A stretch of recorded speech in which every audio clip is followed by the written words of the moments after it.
lost it! Until one evening changed everything. It happened on a rainy Thursday evening.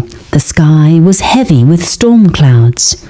Streetlights reflected off the wet pavement. Traffic moved slowly. Colin had stayed late at work fixing a system failure. By the time he left the office, the roads were nearly empty. Music played softly through the car speakers. He was tired but satisfied. Another successful project completed. Another step forward. Then, suddenly, headlights. Too close, too fast. A truck skidded through a red light. The world exploded in a second. Metal crushed. Glass shattered. The sound was deafening. The force spun his car violently across the road. Sirens screamed somewhere in the distance. Voices shouted, but Colin heard none of it clearly. Darkness swallowed the road. When Colin woke up, the world felt strange. Blurry, distant. White ceiling lights glowed above him. Machines beeped softly. For a moment he thought he was dreaming. Then the pain came, sharp, heavy, confusing. He turned his head slowly. Hospital room, bandages, tubes. His throat felt dry. He tried to speak. Nothing came out. Then he tried to move. His arms shifted slightly.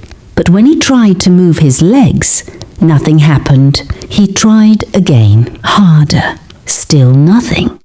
A wave of panic spread through his chest. His heart began racing. A doctor entered the room quietly. Behind him stood Margaret. Her face looked pale, but she forced a smile.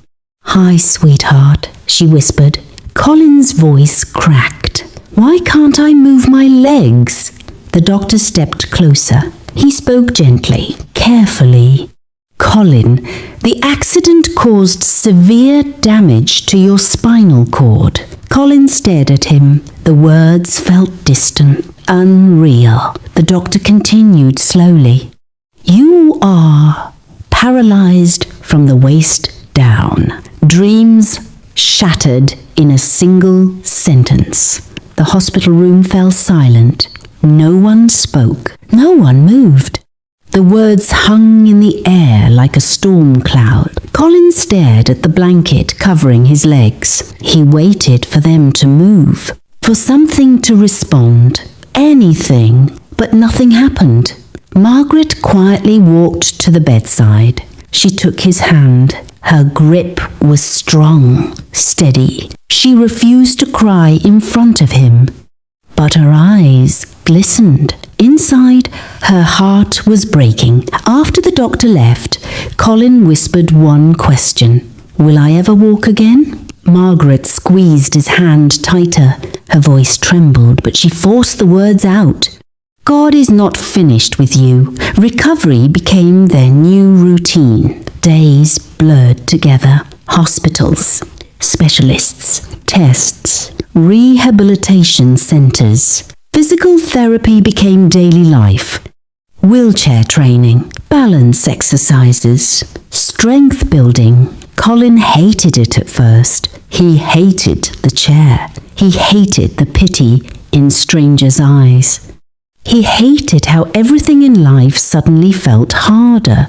Simple things became battles. Getting out of bed, getting into a car, climbing, even a small stair. But Margaret refused to let him give up.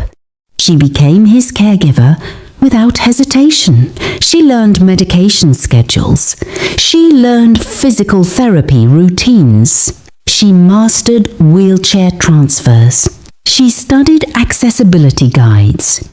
She even redesigned parts of their home. Ramps replaced stairs. Wider doorways were installed. Bathroom rails appeared. Their house slowly transformed into something new.